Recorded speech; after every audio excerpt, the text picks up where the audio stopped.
Hi guys, so for today I'll be sharing with you another fondant cake na ginawa ko, and this is a Superman cake. Actually, this is the Super Rush cake. O, diba? Superman, Super Rush. Ayun. So, nag-cancel kasi yata yung in-orderan nila ng cake. So, wala na silang mahanap. Kasi bound to Manila to eh. Siyempre, hahanap talaga si client ng bandang Manila. So, nag-cancel yata yung in-orderan nila ng cake. So, rush, kailangan mapagawa nila ng another cake. Ayun nga, which is kakilala ko kasi yung nag-order nito. So, umaga nagsabi na siya sa akin na kung pwedeng gawan sila ng cake kasi nga ganun yung nangyari. And that time, marami siyang kasabay. Meron akong mga ensaymada, cookies, and crinkles na magkakasabay that day. So, inuna ko na siyang tapusin mga yon, and then nag-bake. Kasabay nun, nagbe-bake na ako ng cake. And during the bake, ayun, nag-uusap na kami ano yung magiging design niya. So, hanggang sa, eto na nga, pinakita ko sa kanya ano yung magiging itsura ng magiging cake. And, inumpisahan ko na siya sa paggawa ng topper. So, dito sa paggawa ng topper, inabot ako ng 3 hours, 2 to 3 hours, parang ganon.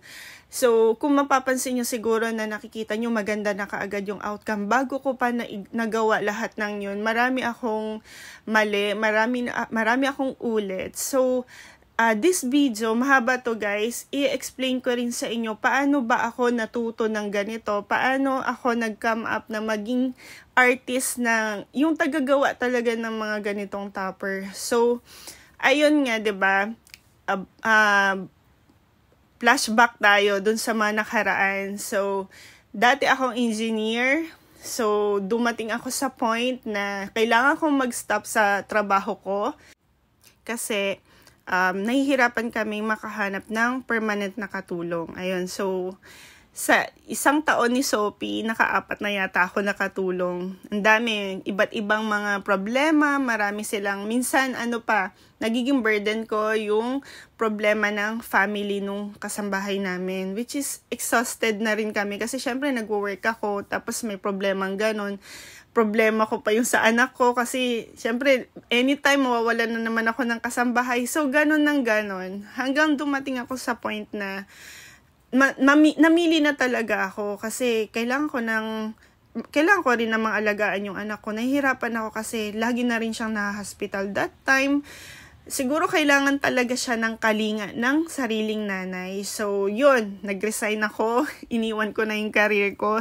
Which is sayang talaga. Nakakapanghinayang. Parang until such time na iisip ko pa rin, ano na kayo yung position ko ngayon? Ano na kayo yung sahod ko ngayon? So, ganun. Lagi pa rin bumabalik sa akin yung ang dami kong sana. Pero, syempre, kapalit kasi nun, yung makikita mo yung mga anak mo, lumalaki sila, naalagaan mo sila.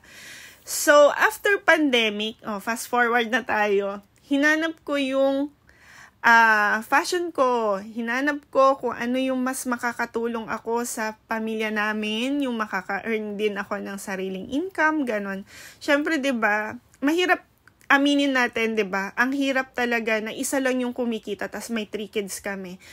Syempre, parang minsan may mga gusto kong bilhin, hindi mo siya agad nabibili kasi syempre siya lang yung nagtatrabaho, isa lang. So, kukontrolin mo talaga lahat ng gastos. Ima-manage mo talaga. So, dahil nga nagbe-bake naman ako, tas usong-uso that time, yung mga customized cake, mga cookies, di ba nung pandemic, sobrang sumikat talaga lahat ng mga ganyan, yung mga homemade. Ayan, since nagbe-bake naman na ako, inumpisahan ko siya sa ganon. Tapos, nagpa-free taste kami, ganon. Until sa pumasa na siya sa panlasa ng iba. So, hindi ko siya ni-release yung mga cookies, pastries namin ng sariling taste lang namin. Nagpa-free taste kami para po, syempre, 'di ba, kung pasado rin ba sa panlasa ng iba. So, ganon ang nangyari. Free taste yun, guys. Hanggang sa, ayun na, nag-start na kami mag-business. Tapos, lumago na siya ng lumago. Ayun. Tapos, yung crinkles, naalala ko noon, nakakarating na siya ng Alabang.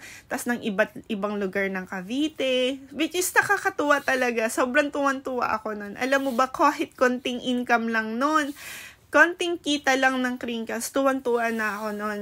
Kasi, syempre, 'di ba, nakakatulong na ako, meron na ako sariling pera, nang hindi ako manghihingi ng allowance. So, ganun siya. Dati pa naman kasi, di ba, nag-work ako, may sarili na akong pera, parang ganun. Syempre, kapag isa lang yung nag-work, ima-manage mo lahat yon. Pero pagka ikaw na yung may kita, kasi ganun naman si Jay, hindi niya pinapakailaman yung pera ko. Lagi niyang sinasabi, just save, ganun lang. Tapos yon. So, ganun ng ganun hanggang sa nakakatulong na ako sa kanya. Tapos yung sa pagde-design naman ng mga ganito, tiyaga ito guys. Kung wala kang oras, wala kang pagtsatsaga. Kasi kapag ang hirap gawin nito guys. Halos gusto mo na lang siyang itapon, ihagis. Minsan ganun. Kasi parang napipikon ka na hindi mo talaga siya makuha. Parang paulit-ulit ganun. Minsan ang ginagawa ko, nagpapahinga ako, umuupo ako, tapos browse lang saglit sa Facebook, aaliwin ko lang yung sarili ko, tapos babangon ulit. Tapos yun, gagawin ko na siya. So, may time akong ganun, guys. Yung napipikon na ako sa ginagawa ko. Para kasi ang hirap niya. Tapos, papahinga lang. And then, ayun na. Tapos, minsan magbabrowse ako. Ganito pala gawin. So, may mga ganun akong time. Hindi siya lagi na pag upo ko, alam ko na yung gagawin. Ito yung picture. Hindi siya ganun.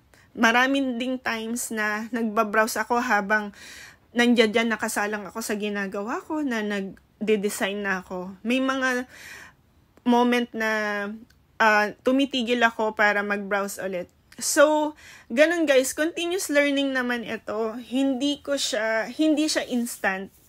So, sa mga nagtatanong na bakit ang galing ko na agad, walang ganun. Hindi ako magaling agad. Pinag-aralan ko ang lahat ng ito guys bago ko siya nagawa. So, para sa akin, kaya mo rin gawin to. Kasi kung nasa bahay ka lang, you can learn. Hayaan mo yung Facebook. Huwag ka na muna mag-Facebook. Try mong mag-explore. Try mong mag-YouTube. Maghanap ng mga pwede mong pagkakitaan. Pwede ka rin naman alam mo yun, yung mga damit-damit, benta online, ganon. Maraming ways para makatulong ka sa pamilya nyo. Instead na nagrarant ka, na ang hirap ng buhay, ganon. Para sa akin, hindi Dapat, totoo, mahirap naman talaga ang buhay. Kahit kami nga na may mga natapos na hirap pa kami i-provide yung lahat ng needs ng mga bata. What more, diba, sa walang-wala talaga. Pero para sa akin, maraming paraan, maraming way para kumita ka. Syempre, lalakasan mo talaga yung loob mo kasi sa business, hindi pwedeng mahina yung loob mo. Talagang lakas ng loob na lang, kapal ng mukha, gano'n. So, yun, gano'n siya, guys. So, yung sa paggawa naman ng cake, syempre, nood din ng YouTube, marami namang pwedeng enrollan, maraming nag-o-offer ng mga classes na pwede kayong mag-enroll. Pero, syempre, yung mga recipe na binibigay doon, hindi siya all perfectly, na pagka bigay sa'yo, ito yung gagawin mo, ito na siya, ito na yung kalalabasan niya perfectly, ayan na, hindi siya ganun guys. You have to make your own recipe.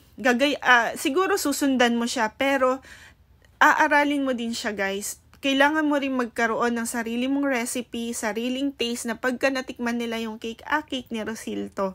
Yung meron kang touch of ganon. So, ganon ang business. Hindi ka dapat nagre-rely lang sa ginaya mo yung recipe ng ganito na ganyan. Hindi naging ganon yung sa akin. Meron akong sariling version ko ng cake. Yun. So, yung pagde-design, syempre, sariling kamay mo din naman yun. Ang hirap talaga gayahin. Minsan, di ba, merong ipapagaya sa'yo, ganon. Lagi ko sinasabi sa client, hindi ko siya gayang-gaya kasi syempre magkaiba kami ng kamay nung sample na binigay mo. Iba din yung gagawin ko, ganon. So, ganon naman. Yung iba nagtitiwala na lang talaga. Tas tuwan-tuwa sila pagka natatapos mo yung outcome. So, mga ganon. Doon ako na-inspire na magtuloy-tuloy kasi nga, nakakatuwa yung mga feedback ng client. Yung sobrang na-appreciate nila. Tapos meron din naman, pero parang wala pa naman ako na-encounter na yung naiinis sa ginawa mong cake. Parang wala pa naman akong ganun. Kasi di ba merong iba, kawawa din talaga yung ibang bakers na ginawa na lahat-lahat, tapos hindi kukunin yung cake, or minsan, ang dami pang nasasabi. Alam mo yun, parang ang hirap din talaga sa part na ganun. So, yun. And after nga ng paggagawa ng mga cake na ganyan, ayan, sa fondant is babalutin talaga siya ng chocolate. Ayan, kita nyo, di ba? Binalot ko siya ng chocolates. And then, after that, ire-ref ko siya para maging stable siya. Yung makinis na makinis. Kasi after nyan, ilabas ko siya sa ref ulit, pakikinisin ko na naman siya bago ko pa ilagay itong fondant. Ayan o, kung kita nyo, di ba yung chocolate, sobrang lapat na siya, maayos na yung lagay niya doon sa cake natin. And then, saka ko pa lang siya nilalagay itong fondant. Hindi ko na napakita guys kung paano ko na panipis or napalapat itong fondant kasi sobrang tagal din ito. Siguro inabot ako ng 30 minutes, parang ganun, para lang mag-stable yung fondant at hindi siya maputol. So, ganun din. Mahirap din yung sa fondant. Kaya mahal siya, guys. Sobrang tagal gawin nito. Ayan. So, sa pagmamasa lang nung fondant natin, nako, lalaki na yung muscle mo. So, ganun. Ayun lang. Syempre, yun nga, sabi ko, tsatsagain mo. Wala naman ibang choice, kundi tsatsagain mo lahat ng bagay. So, yun. Pag may tsaga, syempre, merong nilaga. Ayun. Paid naman yan. Kaya, okay lang kahit mapagod. And, after nga niyan, is nilagay ko na si Superman. O, diba? Sobrang ganda niya. Sobrang cute. Ayan. And then, nilagay ko na yung cape niya. Yun. Yung red. Sabi ni Jay, hindi mo nilagyan na Superman sa likod yung S. Sabi ko, ay, meron bang ganun? Ayun, hindi ko alam. Hindi ko na po nailagay. Sorry na. So, super rush kasi ito. Hindi ko na alam na meron palang ganun sa likod niya. And after that, inayos ko na yan. Yung parang pinaka-cape niya sa likod. Kunwari is para siyang tela. Ayan, pero fondant po yan. Ayan, diba? Ang cute-cute na niyan tingnan. And after ko maayos lahat ng yan, nilagay ko na yung mga building details. Ayan, and then yung Superman logo. Ayan, pinagpalit ko nga pala yung blue and yellow. Parang feeling ko mas maganda yung yellow din dito sa kabilang side. And after that, eto na, binax na namin. And picture-picture. Ayan. And ito na siya ng matapos. Yun lang po. Thank you sa panonood. Hope you enjoy watching this video. Bye-bye!